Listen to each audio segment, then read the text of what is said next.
बहुत बहुत स्वागत है बच्चों।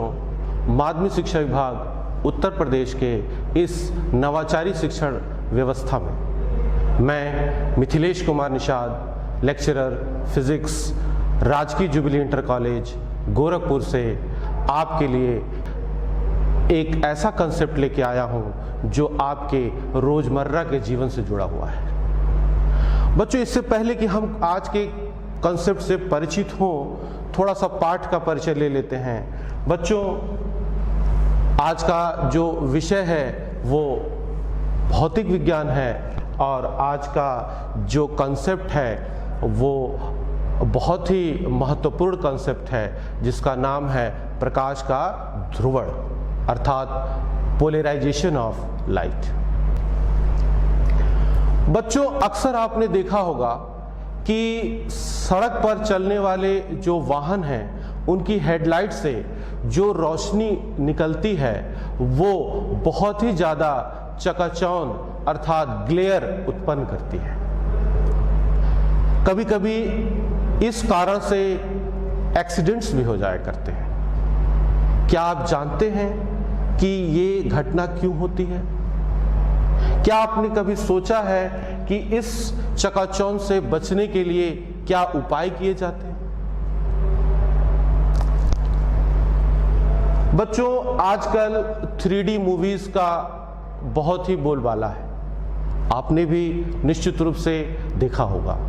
आप जब 3D मूवी देखने जाते हैं तो एक खास तरह का चश्मा आपको दिया जाता है। जब उस चश्मे को आप लगाते हैं और फिर मूवी को देखते हैं तो आपको एक 3 डायमेंशनल इफेक्ट, एक अद्भुत अनुभव होता है। क्या बच्चे, आपने कभी सोचा है कि उस चश्मे में ऐसी कौन सी खासियत है कि जो एक सामान्य मूवी को, पर्दे पर चल रही मूवी को 3 डायमेंशनल मूवी बना देता है?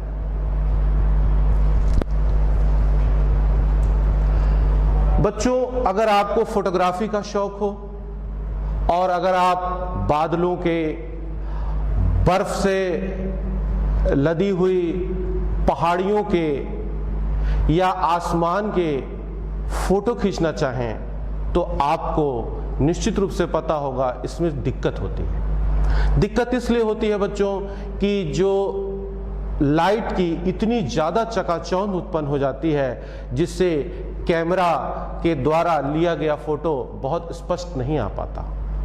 इसके लिए कैमरे के लेंस में एक खास तरह की फिल्म लगाई जाती है।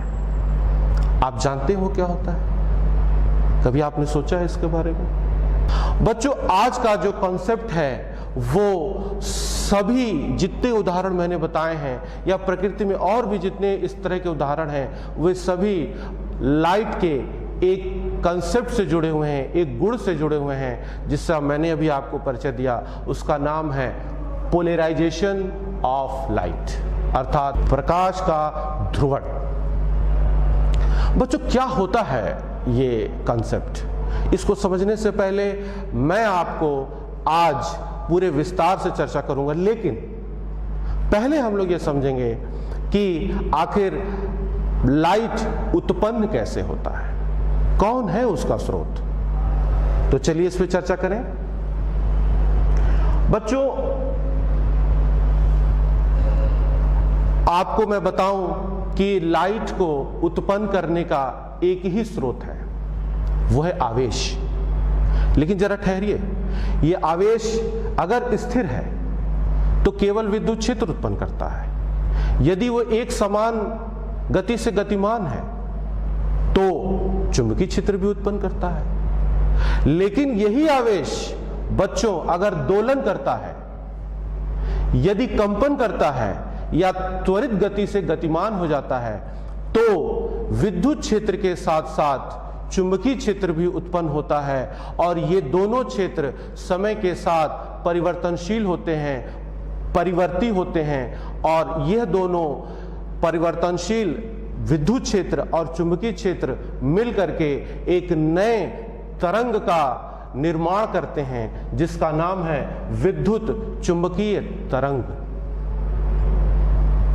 बच्चों, आप देख रहे हैं यहां पर मान लीजिए यह बिंदु O है, यहां पर कोई आवेश स्थित है जो त्वरित गति से गतिमान है।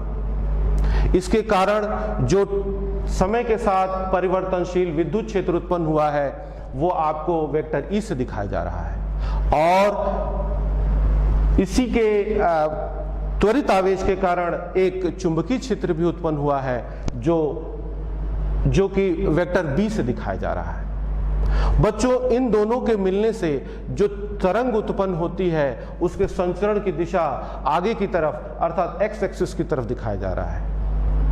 तो संचरण की दिशा एक्स एक्सिस की तरफ हो जाती है, और मान लेते हैं वाई एक्सिस की दिशा में विद्युत क्षेत्र हो जाता है और जेड एक्सिस की दिशा में हमारा चुंबकीय क्षेत्र उत्पन्न हो जाता है।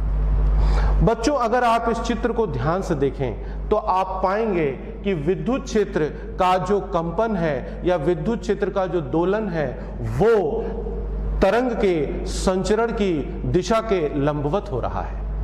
आप देखिए, तरंग के संचरण की दिशा एक्स एक्सिस की तरफ है और विद्युत क्षेत्र का दोलन वाई एक्सिस की तरफ हो रहा है। ठीक इसी प्रकार चुंबकीय क्षेत्र का दोलन भी एक्स एक्सिस की दिशा के लंबवत अर्थात जेड एक्सिस की दिशा में हो रहा है। बच्चों, कक्षा 11 में इस कंसेप्ट से आप भली भांति परिचित हैं कि जब कभी माध्यम के कण तरंग के संचरण की दिशा के लंबवत कंपन करते हैं तो ऐसे तरंगों को हम नाम देते हैं अनुप्रस्थ तरंगें अर्थात ट्रांसवर्स वेव।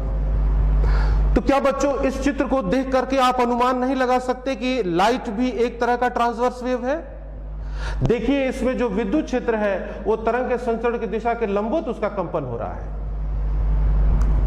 ये जानकारी हमें मैक्सवेल ने दी थी, लेकिन इसको एक्सपेरिमेंटली हम कैसे सिद्ध करेंगे, इसके लिए हम आपको एक एक्सपेरिमेंट वर्चुअली करके दिखाएंगे और आप उस एक्सपेरिमेंट को समझेंगे और इसके बाद आप इस निष्कर्ष पर पहुंचेंगे कि सचमुच प्रकाश अनुप्रस्थ तरंगें होती हैं। लेकिन इसके पहले, उस एक्सपेरिमेंट को करने के पहले हमें एक डिवाइस की आवश्यकता है। उस डिवाइस का नाम है पोलराइजर। ये पोलराइजर बच्चों निकोल प्रिज्म भी हो सकता है, टूरमैलिन क्रिस्टल भी हो सकता है और पोलराइड भी। तो क्यों ना हम पोलराइड की चर्चा पहले कर लें और पोलराइड को समझ लें और फिर उस पोलराइड से हम अपने एक्सपेरिमेंट को अंजाम दें। तो मैं आपके लिए पोलराइड की चर्चा करता हूं बच्चों। बच्चों, पोलराइड एक प्लास्टिक की शीट होती है जो खास तरह के अणुओं से मिलकर के बना होता है। लेकिन इन अणुओं की एक खासियत होती है, ये एक श्रृंखला में, एक सीरीज में, लॉन्ग चेन में पंक्तिबद्ध होते हैं और जब कोई सामान्य लाइट उस पोलराइड शीट पर पड़ता है तो उस लाइट में जो विद्युत वेक्टर के कंपन उस श्रृंखला के अनुदिश हैं वे पोलराइड के द्वारा या उन अणुओं के द्वारा अवशोषित कर लिए जाते हैं। इसके परिणाम स्वरूप विद्युत वेक्टर के वे कंपन जो उस लॉन्ग चेन ऑफ मॉलिक्यूल्स के लंबवत है वो तो अवशोषित नहीं हो पाता। इस प्रकार प्रत्येक पोलराइड में एक अक्ष होती है, जिस अक्ष के अनुदिश विद्युत वेक्टर उस पोलराइड से क्रॉस कर जाता है, पोलराइड से ट्रांसमिट कर जाता है।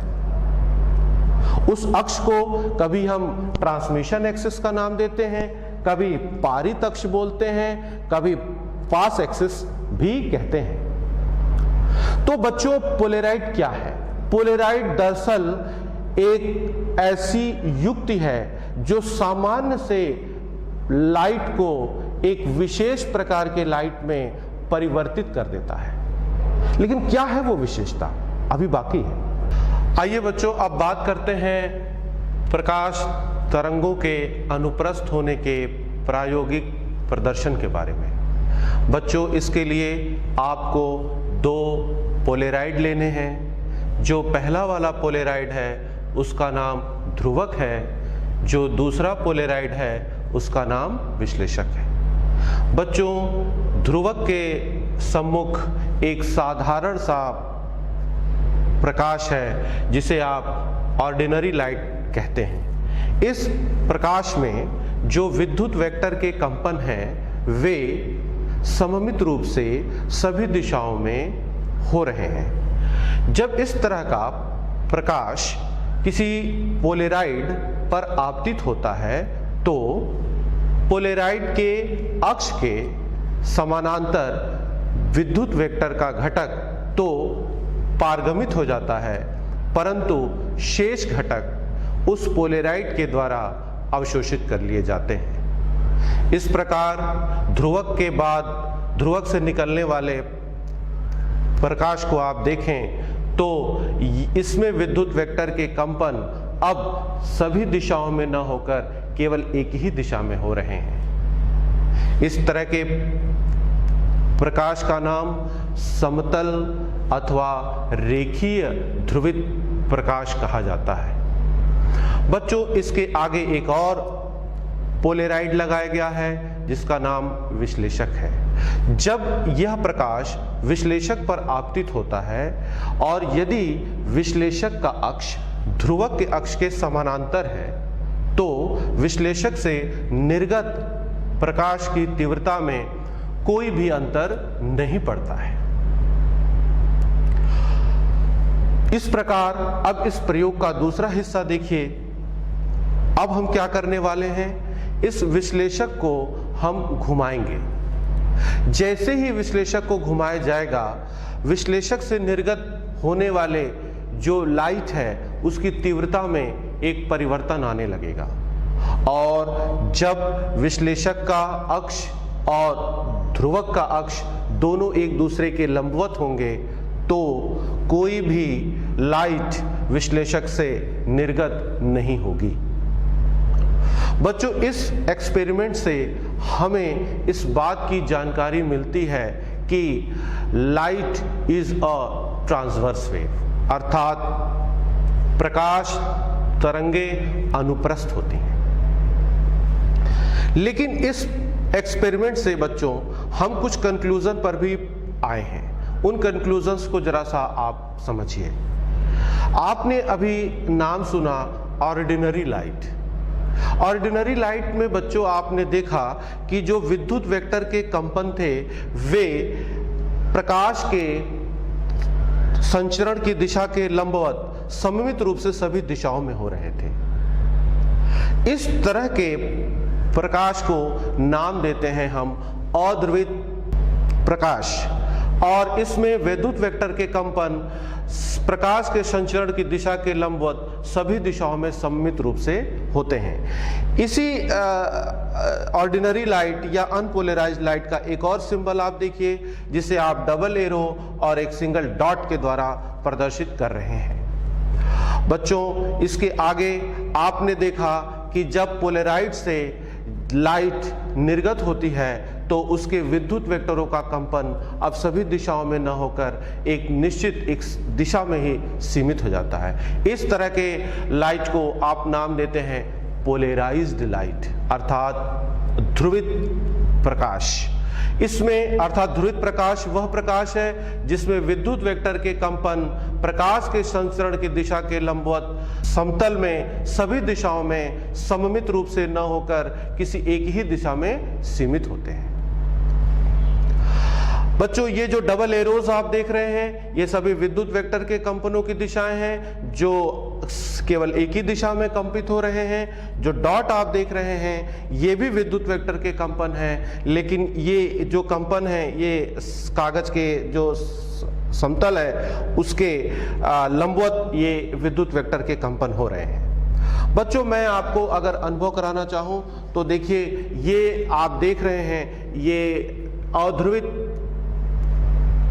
प्रकाश का एक उदाहरण है। इसमें जो आप एरोस देख रहे हैं ये सभी विद्युत वेक्टर के कंपन हैं और ये जो आप दिशा देख रहे हैं ये लाइट के संचरण की दिशा है।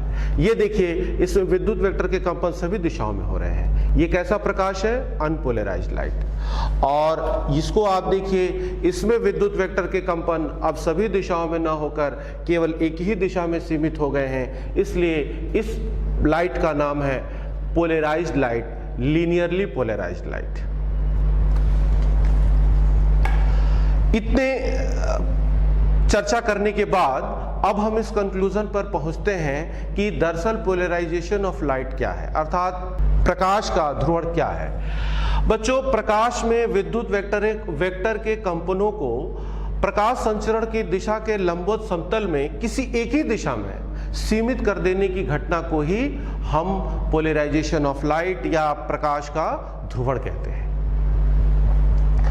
बच्चों, अभी अभी आपने इस एक्सपेरिमेंट से एक देखा कि जैसे ही विश्लेषक पोलराइड को घुमाया जाता है तो उससे निकलने वाले प्रकाश की तीव्रता में एक परिवर्तन आता है। यह परिवर्तन को जानने के लिए एक गणितीय सूत्र की स्थापना मेलस नाम के वैज्ञानिक ने किया था।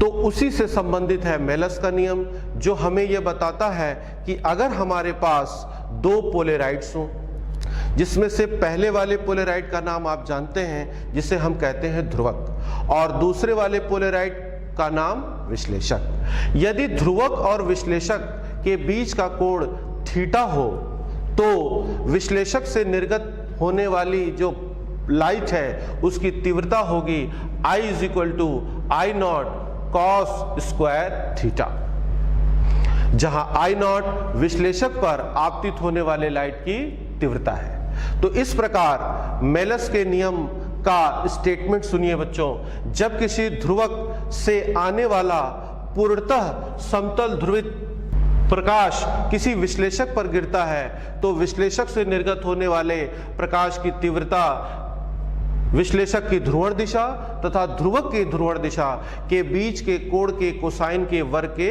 अनुक्रमानुपाती होता है। अर्थात जब लाइट इस एनालाइजर से बाहर निकलेगा तो उसकी तीव्रता होगी I0 cos स्क्वायर थीटा। अब हम बच्चों इसका जरा सा प्रूफ देख लें। ये आप देख रहे हैं, ये ध्रुवक का अक्ष है, ये विश्लेषक का अक्ष है। ध्रुवक और विश्लेषक के अक्षों के बीच में थीटा कोण है। बच्चों, जो विद्युत वेक्टर जो कंपन कर रहे हैं, मान लीजिए कि उनका आयाम a है। अगर इस आयाम को दो घटकों में वियोजित किया जाए तो विश्लेषक की दिशा में जो विद्युत वेक्टर का कंपन का घटक होगा वो होगा a cos थीटा और उसके लंबवत घटक होगा a sin थीटा।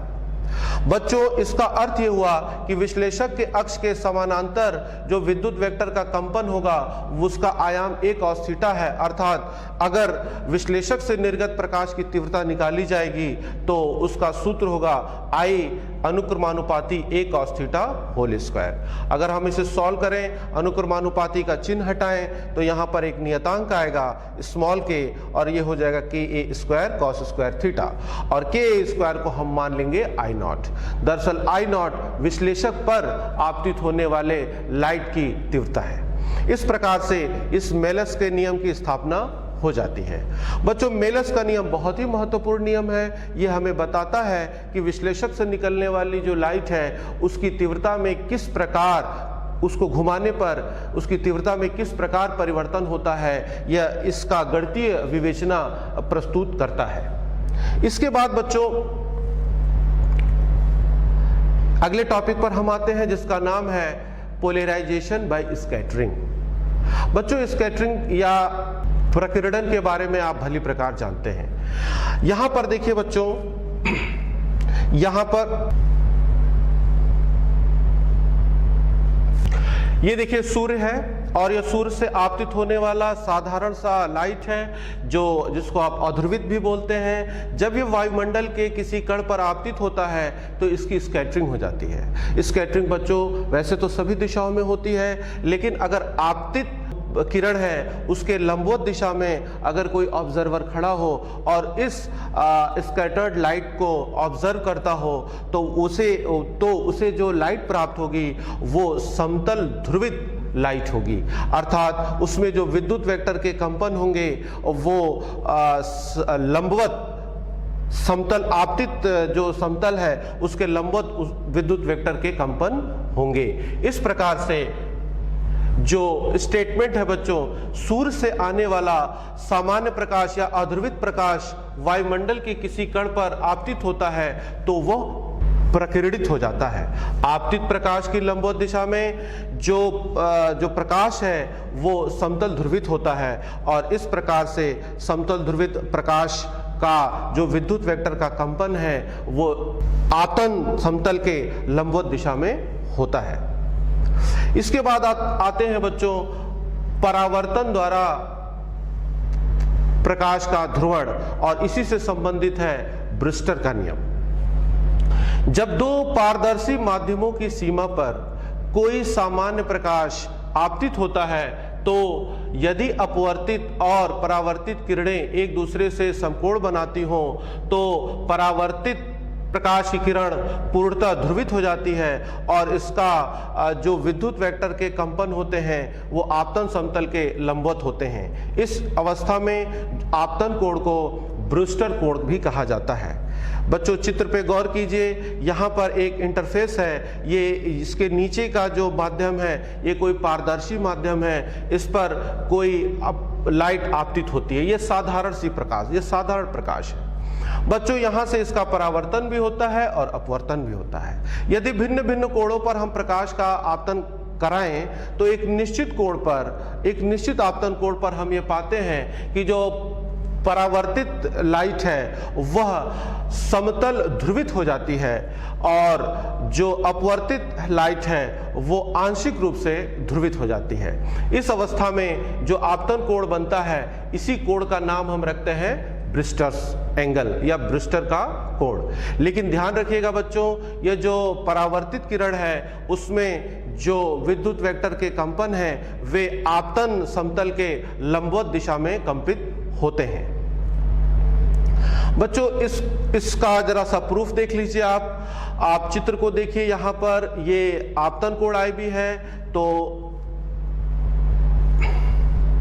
ये आपतन कोण IB है, तो परावर्तन के नियम से जो परावर्तन कोण भी होगा वो IB ही होगा। और ब्रिस्टर ने ये बात कंक्लूजन निकाला था कि अगर ये परावर्तित किरण पूर्णतः समतल ध्रुवित हो तो अपवर्तित और परावर्तित किरण के बीच का कोण 90 डिग्री होता है। यहाँ से चित्र से हम ये कंक्लूजन निकालते हैं कि आपतन कोण प्लस 90 डिग्री प्लस अपवर्तन कोण बराबर 180 डिग्री। इस तरह से IB प्लस R की वैल्यू हो जाती है 90 डिग्री। अब हम स्नेल का नियम अप्लाई करते हैं बच्चों, sine I upon sine R is equal to N2 by N1, जहां N1 पहले माध्यम का अपवर्तनांक है और N2 दूसरे माध्यम का। आपने देखा कि आपतन कोण IB है और अपवर्तन कोण 90 माइनस IB है। अभी अभी आपने देखा दूसरे माध्यम का अपवर्तनांक N है और पहले माध्यम का अपवर्तनांक 1 है क्योंकि वो पहला माध्यम वायु था। इस प्रकार से sine IB upon cos IB is equal to N हो जाता है और इसे आप ट्रिग्नोमेट्री के फार्मूले से लिख सकते हैं tangent IB is equal to N। आप देख रहे हैं बच्चों कि यहाँ पर जो आपतन कोण है जो कि ब्रिस्टर्स एंगल है वो पारदर्शी माध्यम के अपवर्तनांक से संबंधित है। इस फार्मूले को ही हम नाम देते हैं बच्चों ब्रिस्टर्स लॉ। तो ब्रिस्टर का नियम ये हमें बताता है कि ब्रिस्टर कोण और माध्यम के अपवर्तनांक में क्या संबंध होता है। बच्चों इसके बाद हम बात करते हैं पोलराइड के उपयोग का। जहां से हम अपनी चर्चा शुरू किए थे बच्चों वहीं पर हम एक बार फिर वापस आते हैं कि आखिर हम पोलराइजेशन पढ़ क्यों रहे हैं। बच्चों सबसे पहला इसका जो उपयोग है वो है प्रकाश के ग्लेयर से बचने के लिए। बच्चों जो हम चश्मे लगाते हैं उसमें खास तरह की फिल्म होती है जिसकी चर्चा मैंने किया, वो पोलराइड होता है और पोलराइड आपने देखा कि प्रकाश की तीव्रता को, चकाचौंध को कम करने में काफी सहायक होता है। बच्चों आपने देखा कि फोटोग्राफी कैमरे के जो लेंस में है, लेंस में उसमें भी पोलराइड शीट लगाई जाती है और जिससे कि बादलों के या बहुत ज़्यादा चकाचौंध वाले स्थानों के भी फोटोग्राफी आसानी से की जा सकती है।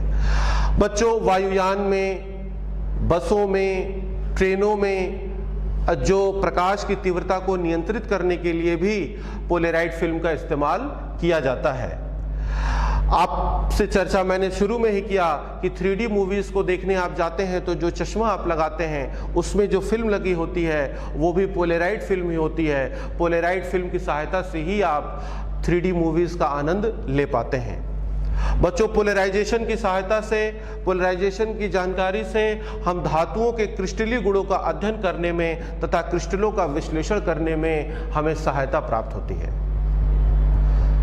बच्चों, यहाँ तो पोलराइजेशन जो कंसेप्ट है वो तो समाप्त हो रहा है, लेकिन आपके लिए एक छोटा सा होमवर्क है, उसे आप अवश्य कीजिएगा, वो आपके सामने है। बच्चों, ये आपके एनसीईआरटी का ही सवाल है, इसे आप एज ए होमवर्क कीजिए।